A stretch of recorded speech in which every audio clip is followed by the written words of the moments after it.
আমি আজকে আপনাদের সম্মুখে আমি আবারও এই মাদকের বিরুদ্ধে যে হাত ঘোষণা করছি না, আমি যদি জীবিত থাকি আমার এই গ্রামে আমি মাদক আর কাউকে বিক্রি করার সুযোগ দিব না ইনশাল্লাহ।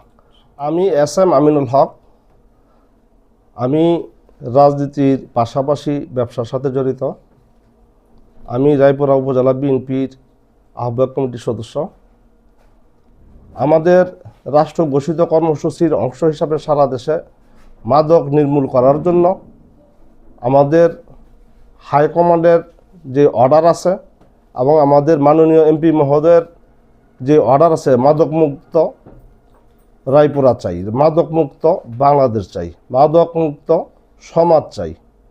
সেই অংশ হিসাবে আমাদের গ্রামের মানুষ, রায়পুরা উপজেলার সবচেয়ে বড় মাদকের স্পট আমাদের গ্রামে রহিমাবাদ আমাদের গ্রাম। এই গ্রাম রায়পুরা উপজেলার মধ্যে প্রথম যদি কোনো প্রতিযোগিতা হয় এর চেয়ে বড় স্পট এখানে রায়পুরা উপজেলা তার নাই। আমাদের গ্রামের মানুষ অতিষ্ঠ হইয়া, যেহেতু রাজনীতি করি, রাজনীতির সাথে জড়িত, গ্রামবাসী তাদের অত্যাচারে আমার শরণাপন্ন হয় যে আমাদের গ্রামের মাদক ব্যবসা বন্ধ করতে হবে। তখন গ্রামবাসীকে বললাম, তুইলে তোমরা মিটিং ডাকো, মিটিং ডেকে গ্রামবাসী আমরা সম্মিলিতভাবে আমরা সিদ্ধান্ত নিব, সিদ্ধান্ত নিয়ে গ্রামবাসী যা বলবে, যা সিদ্ধান্ত হবে, আমরা আমার একার সমস্যা না, সকলের সমস্যা, সকলের সমস্যা আমরা সকলে মিলেমিশে আমরা সমাধান করব। আমরা এই মাদক বিরোধী অভিযান চালাইতে গিয়া প্রশাসনের সহযোগিতা নিয়ে আমরা 2 সপ্তাহ আগে একটা মিটিং করছি।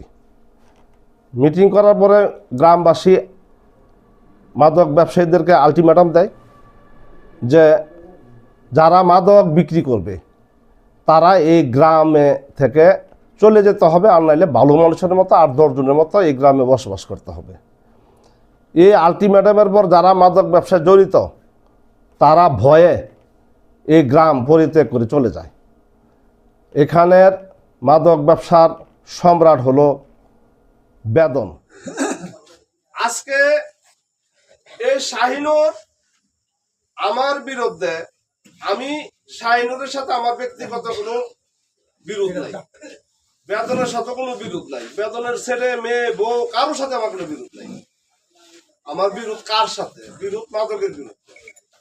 আমি আমার বাড়িতে যখন গ্রামের মানুষ গিয়া কান্নাকাটি করে যে আমাদেরকে আপনারা বাঁচান, আপনারা ছাড়া সম্ভব না, আপনি বিএনপি করেন, আপনার কথা প্রশাসন শুনবে, আপনি বিএনপি করেন, আপনার ডাক দিলে শহ মানুষ আসবে, আপনি যদি একটা সামনে আপনি একটা ঘোষণা দেন তাহলে মানুষ আপনার সাথে থাকবে।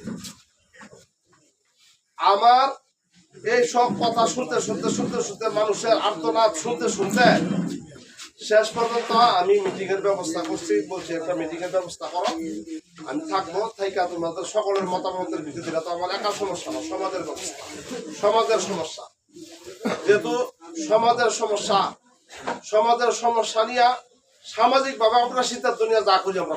আজকের পরে থেকে বেতনের সাথে কোনো সম্পর্ক রাখতে পারবে না, তোমরা যদি এলাকার থাকো, যদি রাখো তাহলে তোমাদেরকে এখান থেকে উত্তর করা হবে। আপনারা রাজি? সমাজ আইলে এরকম সামাজিক ভাবে আসতে হবে, সমাজ ক্ষমা চাইবে, ক্ষমা চাওয়ার পরে